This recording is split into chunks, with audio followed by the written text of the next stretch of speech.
മരിച്ചത് ഞാനല്ല, നീയാണ് മുസ്ലിമേ.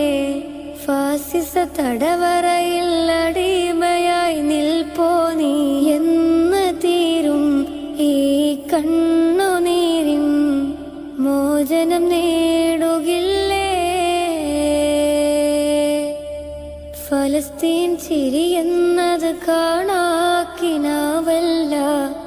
അറബിപ്പൻ വിളയുന്ന കാലം വരുന്നുണ്ട്.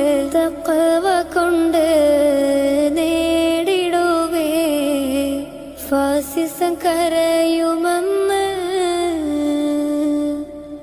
ഗാസ തെരുവിലെ ചോര കണ്ടേ ഞാനും എഴുതത്തൊരു കണ്ണീർ കാവ്യം.